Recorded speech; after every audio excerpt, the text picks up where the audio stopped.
how you present yourself. This is the whole package. I call this my costume. I don't dress like this in my office, mind you. This is my presentation costume, right? In my office, I'm dressed business casual. I'm very comfortable. I do not wear shoes in my center. You come in and you remove your shoes, and I will also not have shoes on. If you're not comfortable, we provide socks for you. That's my house rules. And then the space, you want to decide how you want to be viewed. If you want to look like a professional office, then please do look like a professional office. Buy nice furniture. And if you can't afford nice furniture, go to a good consignment shop and buy good quality furniture with no breaks. You know, I walked into somebody's training facility, training school, which is also a hypnotherapy center. I walked in and they have vinyl covered chairs that looked like somebody had taken a knife and slashed it. It was broken, and then it was wobbly, and then they're selling all kinds of stuff, of lotions and potions and what do you call those little essences stuff, and all kinds of stuff. I walk in, I'm not sure, I'm confused. I don't know what I'm here for. Am I here to get a massage with aromatherapy, or am I going to see a professional to help me with my work, with my stuff? And I sit down in a chair, and even as big as I am, I'm worried whether it's going to hold my body weight. If I crash, if I better make sure I have a health insurance to fix a broken hip. I don't know if I would want to pay $150 a session even to see somebody in that place. So I'm exaggerating. So you know, take a good look at your office and see if your clients will want to pay your fee. My clients sit in a $5,000 leather couch in my office. So anyway, just an example. They walk over a silk rug before they get into the therapy room. All right, so if you want it to be a high-end practice, it's got to look like one. I don't have to wear $1,000 suits, but I do wear nice things, and I'm clean. I do not use perfume because it's in a tight space. I tell my clients, do not use perfume, and I don't have a lot of stuff. It's nice, and it's comfortable, and my clients feel safe. Those are the key things. Look at your environment. Better yet, if you can find a feng shui consultant in your area, pay the money, get it feng shui correct. Believe me, it's worth it. All right. Then the marketing materials. If you only have a small pot of money to spend in marketing, okay, spend it on a good website. In today's market arena, it is critical that you have a professional website, because for most of your clients, that is your first, that's your first encounter. Client find your name, that's the first thing they Google you, they go to your website. If your website does not give the impression that you are a professional who charges a professional fee, who delivers a professional service, if there's any incongruence between who you are and what your marketing materials are, that discrepancy is going to cost you plenty because it confuses the client. So you have to first focus and know your business. Even the colors on your website is important. So when we do the business advisory package, I would sit down and I would work out energetically. It's not about just interior design, it's energetic design. It's based on your needs in presenting who you are. I would use my dowsing rods through meditation to help you select the appropriate colors for your wall. The first time I did it for my office, for my therapy room, my dowsing rods selected a green that looks like the leaves. It looks like bamboo green. And I'm like, what? When you're used to neutral walls, suddenly I have to have this room be green, all four walls. My dowsing rods told me 4 walls green. So thank goodness I didn't have to hire a painter, my husband. So I said, well, what's the worst that could happen is a bucket of paint, right? So bought the paint, and he slapped it on the wall, and the first wall went up. He says, oh my gosh, it's very green. And the second wall went up. I said, oh, it's very, very green. And the third wall goes up. It's very, very, very green. And I go, well, there's one more wall to go, and I can't bear to open my eyes. Finish it. Suddenly, I'm standing in the middle of the room, and there's this incredible energy of peace in the room. I would never have, in my wildest dreams, gone out to Home Depot and selected that color for the wall. And it works. And people walk in, and it's the first thing they would say, wow, it feels so good in here. And like I say, you don't have to go out and spend heaps of money on good furniture. If you have a good eye, you can go to a consignment shop and buy gently used furniture that are well made. Don't buy cheap furniture, because it gives it a very cheap feel. And then your clients will think you're cheap, and they'll start bargaining. How about $1,599, John, and not $2,400, right? So then the website, you have to decide if you're selling stuff or you want it to be educational. The purpose of your website is critical. I think tomorrow, my husband, Dr. Steve Stork, will be presenting a session on how to create appropriate websites.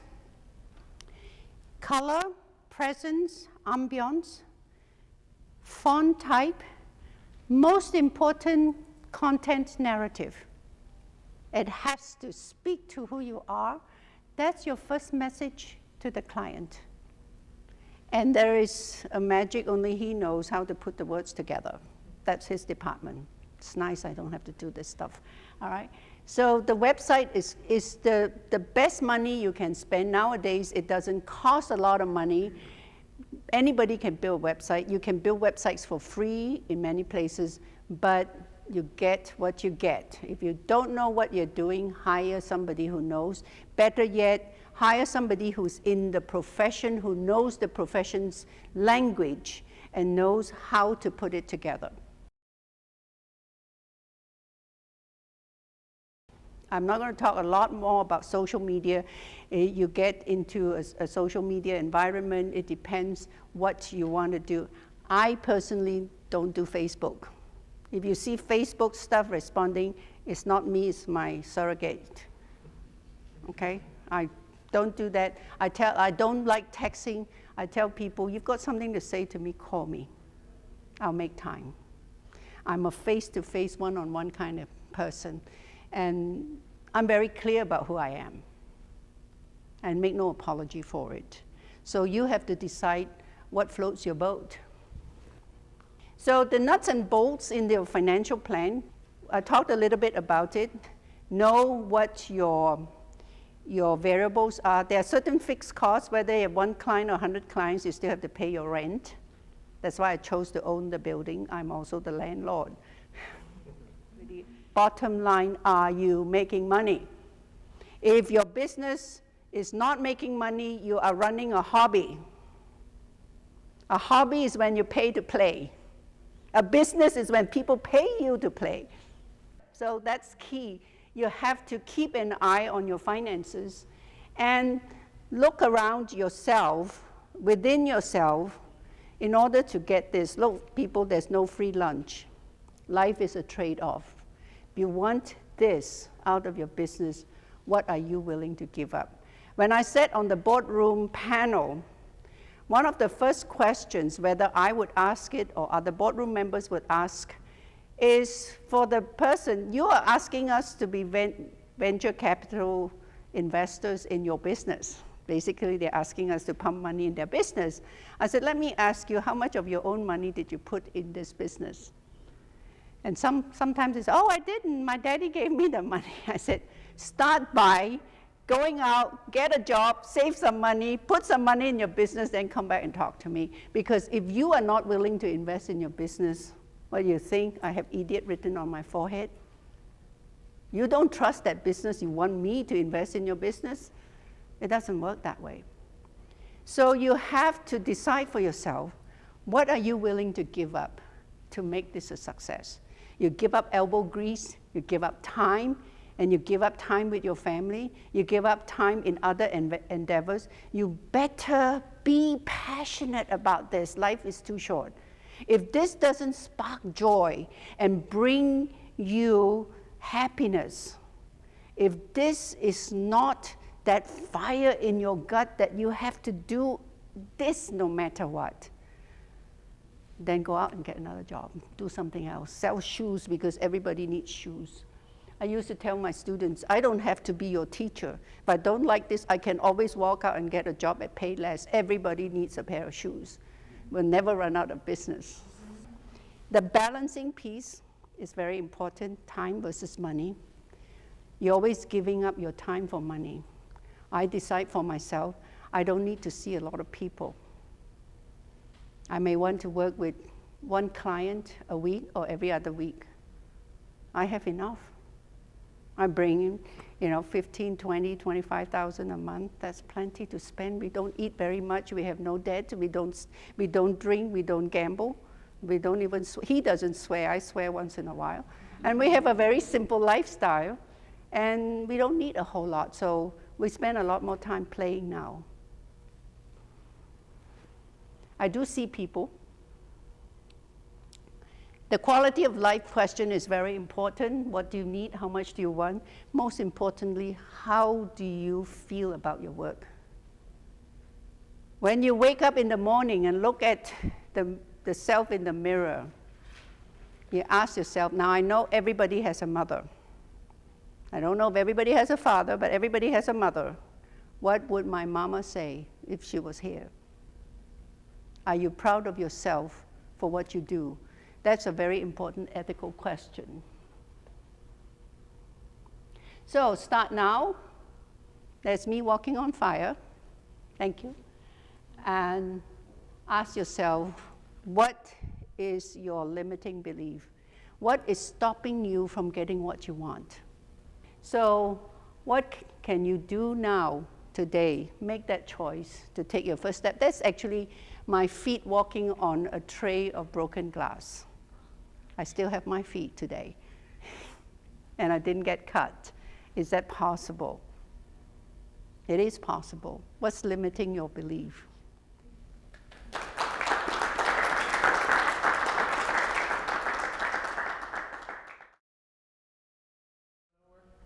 Do I do pro bono work? No. Does it make me sound like a horrible witch? No, because it creates karmic debt. Even when I worked at the Battered Women's Shelter, I did a case recently, and I say, I'm not asking you to pay my fee. I'm asking you, what part of this responsibility can you bear? Because I was going to do a 2-hour session at the center with her. This was a horribly abused person who has got a very sad life, and I wanted to do something for her. She had asked me for help. And I said, what part of this? I said, it's 2 hours. My fee is $760 if you came to my office. What part of this responsibility can you bear? I'm not asking you to pay my full fee. And the woman very proudly says, I have $20 in my wallet right now. I don't get paid till Thursday. I will give you the $20. That means she would have zero until she gets paid. I would put that $20 in a red envelope. Some of you have seen little red envelopes at my table. In Chinese, that's called a blessing. 利是, you put something in the red envelope because, as I said, the universe keeps score. I may not keep score, you may not keep score, but the universe keeps score. So I want you not to be obligated to me. Therefore, put something in a red envelope. You have to give up a blessing to receive a blessing. You have to make space energetically. So she says, I will give you the $20. And I said, put it in a red envelope. I said, that is most generous of you. Nobody has ever emptied their wallet to zero to pay me for my services. I am honored and privileged to do this session with you. So, no, I don't do pro bono work. Because I tell them, if I do pro bono work, I disrespect you. I think you are a worthless charity case. You are not a charity case, lady. You are hiring me. You are paying me today to help you. I am honored. I do not want you to owe me. I want to do this work with honor, and I accept the $20 as my best fee for the week. So the red envelope thing is very good. So if you know a friend in dire straits who absolutely has nothing, they have to bring something. That's how I ended up with 2 pairs of diamond earrings in my office. And this lady said, I said, you've got to bring something of value. She says, can I give you my children? I said, no, nothing I have to clean or feed. But you must give up something of value. And she proceeded to take out her engagement ring. I said, no, I cannot accept that. Find something else. And she came and she said, I took these earrings my dad bought me, took it to the pawn shop. They will only give me $500 for them. I know that he paid over $3,000 for these earrings. So I said, then I will give you $1,500 worth of my services. Will you accept that? And she was very grateful. Then I went home and my daughter said, Mom, what if they were plastic? I said, honey, I don't care if they were plastic. They were valuable to her. That's not the point, is it? So yes, I get paid a lot of money, and yes, I do help people who cannot pay me, and no, I do not do pro bono work. Does that answer your question? Yeah. Good. So do you advertise like a sliding scale? I do not slide, I do not discount. No scale for me. One price, one red envelope. No scale. Because a scale means I'm bargaining. Sure, yeah. Yeah. I meant just, do you advertise the fact that you do Nope, I what don't. you just told us? I don't advertise, no. In fact, I tell them, don't tell people that I'm doing this. It's nobody's business. What I do with each client is private. And in that way, you honor them too. I don't want them to go around telling people, oh, you know, she felt pity upon me and she gave me a session for $20. She's not my $20 client. She's my 100% disposable income client. Nobody has been so generous to give me all they have in their pocket. She did. To me, that's my most valuable client. That's a priceless client.